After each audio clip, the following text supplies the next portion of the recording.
Alrighty, so the book that I am reviewing right now is called Of Love and Distance. This is what the cover looks like. And I'm going to read you the summary so that you kind of have an idea of what it's about. So, Robert Brown, a movie star, is abducted for ransom in a strange country. Lisa, an ordinary girl, is the unintended, unwanted abductee. They develop a beautiful relationship during the ordeal.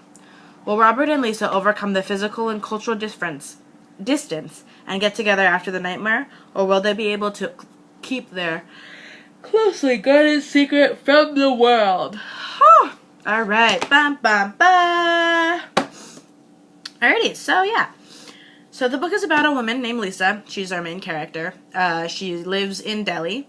The book starts off, I suppose, I guess a few months after, or not even a few months, I think it might be a few weeks.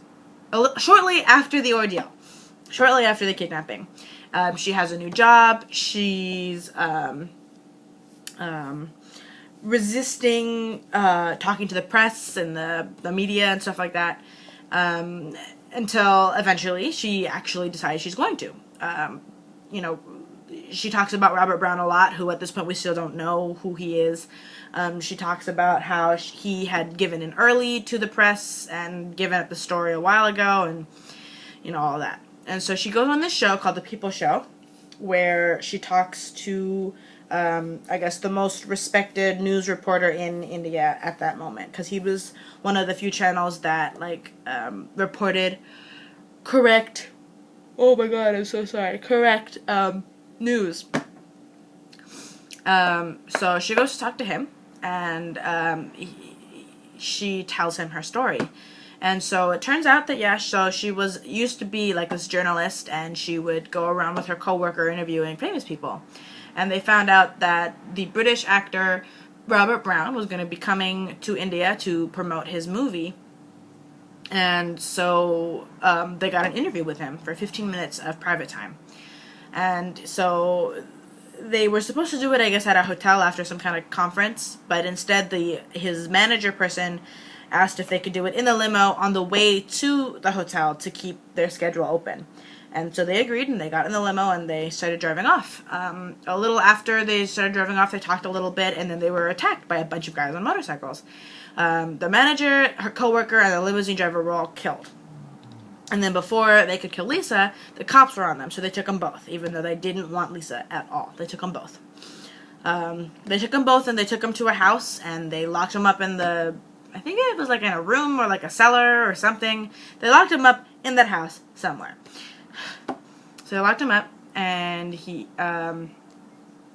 started to kind of not really get to know each other, but they started kind of to connect with each other on a certain level.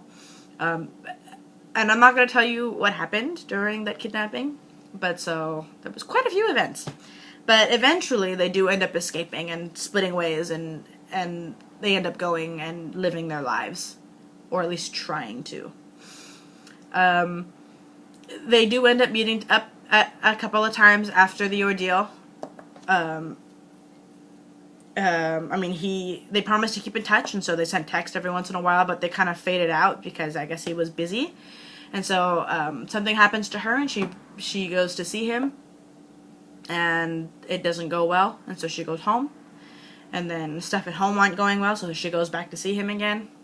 And it all just kind of like builds, and then like crumbles, and then builds, and then like crumbles. I don't know. It was very up and down kind of book. I really enjoyed it. It was entertaining. I felt like the characters could have used a tiny bit more character development. You know what I mean? We got the feeling of Lisa's backstory, and all of that, but she just kind of stayed the same. There was a point that towards the end of the book, she kind of realized that no matter what she does now, because of certain things that were said in the media, nobody was going to like her, I guess. And she kind of came to terms with that, and that's one of the reasons why she goes to go see Robert again. And she does something kind of rash and rushed. I thought I thought actually, when I first read it, I thought, I was like, oh my god, what is she doing? That's so stupid.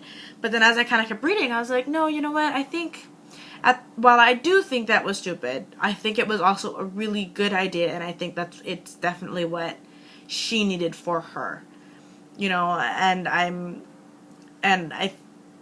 I think that everybody should read this book.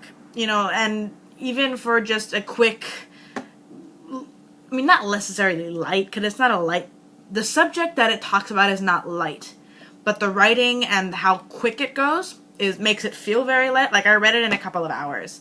It was really easy to read. I just went through this big thing in the second book of Marked, and so I needed something a little lighter, and so I read this.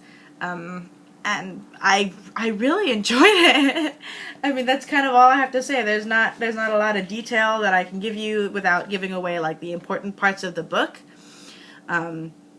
It all happens really, really fast, but I think that it definitely worked for how she did it. There were a couple things that I didn't like the fact that a couple of times Lisa would talk to somebody else in India in their native language, and then we wouldn't know what they said, but I mean, we kind of get the gist because of the circumstances, but we don't actually know what they said, you know what I mean? And there were a couple typos, but that's, you know, almost inevitable. Oh my goodness. So, you know, all in all, I'd give it a 4.5 out of 5. And, yeah. So, as I said, the article, the link is in the description box. And, yeah, for those of you who read it, I hope you enjoy it. Have a great day, everybody.